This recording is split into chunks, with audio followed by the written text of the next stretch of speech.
sur des sujets d'ordre général, sur des sujets liés à la marche de notre institution qui est la gendarmerie. C'est toujours une opportunité pour le commandement, quand nous avons des occasions pareilles, de faire passer des messages que nous considérons comme étant des messages importants. Le premier message que nous passons aujourd'hui, c'est un message de fraternité, de camaraderie d'armes.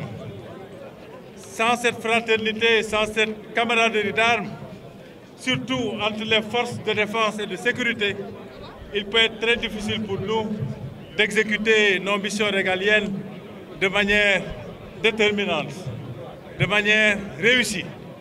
Donc travaillons à nous donner la main dans le respect, dans la considération, dans la fraternité pour un seul objectif qui est de faire de notre pays un pays en sécurité, stable, avec les conditions idoines de développement durable.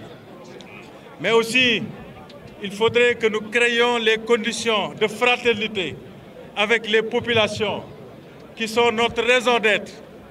Les populations sans lesquelles il nous sera très difficile, surtout pour la gendarmerie, il nous sera très difficile de réussir quoi que ce soit. Respectons-les, travaillons de manière assez solidaire avec elles. Parlons aux populations, écoutons-les, de manière à comprendre leurs préoccupations pour ensuite mettre en œuvre les stratégies qu'il faut pour prendre en charge leurs préoccupations sécuritaires. Mais aussi, au niveau de chaque institution, nous devons faire de notre mieux pour être le plus professionnel possible. On a besoin d'une gendarmerie forte, professionnelle. Mais pour qu'elle soit professionnelle, il faut qu'elle mette son personnel dans les meilleures conditions de travail et de vie pour les motiver, pour leur donner le moral, de manière à ce que ce personnel-là soit engagé sans réserve dans l'exécution de la mission. Mais le professionnalisme, ce n'est pas seulement les conditions de travail et de vie, mais c'est aussi la performance. C'est aussi la connaissance de son boulot, le désir de vouloir en permanence s'améliorer, en apprenant, en se formant, en se remettant en question. Et cela aussi est attendu de la gendarmerie. Nous finissons en félicitant encore une fois le haut commandement de la gendarmerie pour cette belle initiative qui a été prise. Et comme j'ai dit tout à l'heure, nous l'exhortons à faire de sorte que dans les éditions prochaines, nos camarades qui sont à l'intérieur soient aussi impliqués, que leurs familles soient impliquées. Et nous les encourageons à persévérer, à être toujours dans l'innovation, dans la créativité.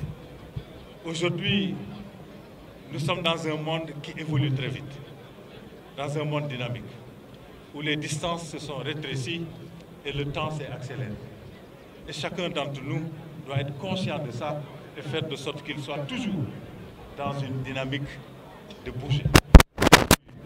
Sinon, on est largué.